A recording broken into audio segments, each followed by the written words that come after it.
SLST নবম দশম এবং একাদশ দ্বাদশের ফ্রেশার্সদের মধ্যে একটা দুশ্চিন্তায় ফেলে দিচ্ছে, তাদের মধ্যে প্যানিক ক্রিয়েট করছে কিছু ইউটিউব চ্যানেল।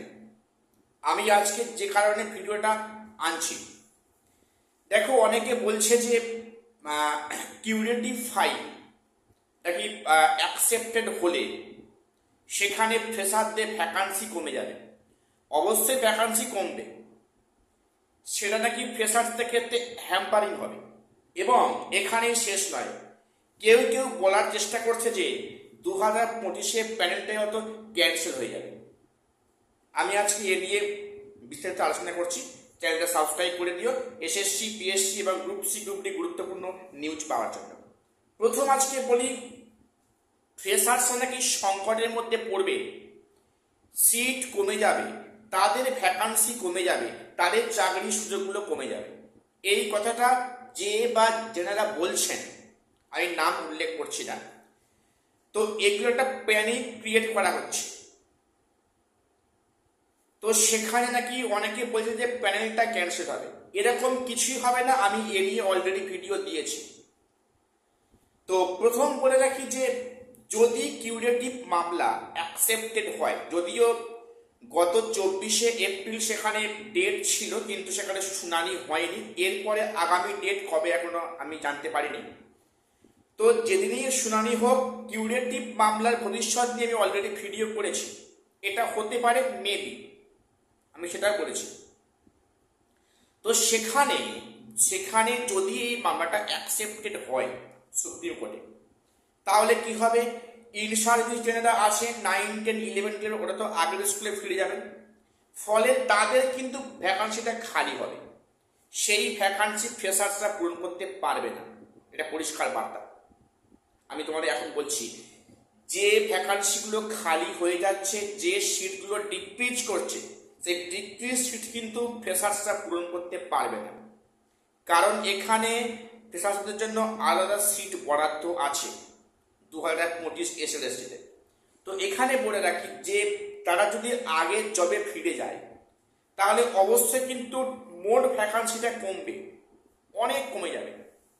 বিশেষ করে 11, 12 ম্যাক্সিমাম সেখানে ভ্যাকান্সি থাকবে না, কমে যাবে, খুব কমে যাবে। তো এবারে তাহলে অনেকে বলছে যে ফ্রেশার্সদের তাহলে চিন্তার কারণ না, 2025-এ কিন্তু ফ্রেশার্সদের জন্য আলাদা সিট বরাদ্দ আছে, সেই সিটটা কেউ ব্লক করতে পারবে না। সিট যদি ডিক্রিজ করে সেটা ইন সার্ভিসে ডিক্রিজ করবে এবং তারা আগের স্কুলে ফিরে যাচ্ছে। তাদের পোস্টটা খালি হলো, কিন্তু এখানে ফ্রেশার্সদের যে আলাদা পোস্টটা আছে সেই পোস্টে কিন্তু ফ্রেশারদের নিয়োগ হবে। বরং যদি কিউরেটিভ মামলা যদি অ্যাকসেপ্টেড হয় কোর্টে, সেক্ষেত্রে কিন্তু ফ্রেশারদের কম্পিটিশনটা কমে যাবে, অর্থাৎ তাদের কিন্তু চাকরি পাওয়ার সুযোগটা বাড়বে। তাদের সিট থেকে ব্লক করছে না, ব্লক হচ্ছে কোনটা, ইন সার্ভিস সিটটা, সেই সিটে তো ফ্রেশাররা ঢুকতে পারবে না। কাজেই কিউরেটিভ মামলা যদি অ্যাকসেপ্টেড হয়, সেক্ষেত্রে ফ্রেশারদের কোনো হ্যাম্পারিং হবে না, এটা বরঞ্চ ভালো হবে ফ্রেশারদের ক্ষেত্রে। এটা পরিষ্কার বার্তা ভিডিওতে বলে দিচ্ছি। এটা নিয়ে কেউ বিভ্রান্ত হবে না যে ফ্রেশার্সরা বঞ্চিত হবে। সো এমন সব থাম্বনেল বানাচ্ছেন কন্টেন্ট ক্রিয়েটররা, খুব অবাক হয়ে যায় যে সেখানে ফ্রেশারদের সমস্যায় পড়ছে, তাদের ভ্যাকান্সি কমে যাচ্ছে, তাদের নিয়োগ হবে না বলছে।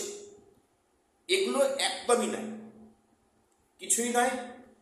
তোমরা ব্যাপারটা বুঝে দেখো যে সত্য কোনটা, মিথ্যা কোনটা।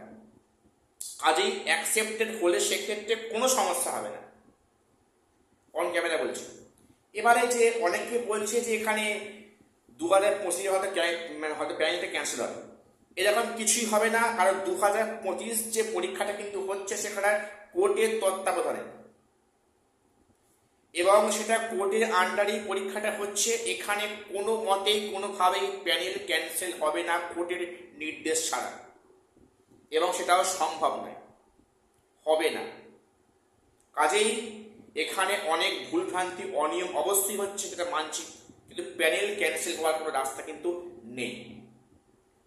তো যাই হোক, যে বা যারা প্যানিক ক্রিয়েট করছেন, আমি জানি না এটা কেন করছেন, কেউ বিভ্রান্ত হবে না, সঠিক খবরটা জানা বোঝার চেষ্টা করো।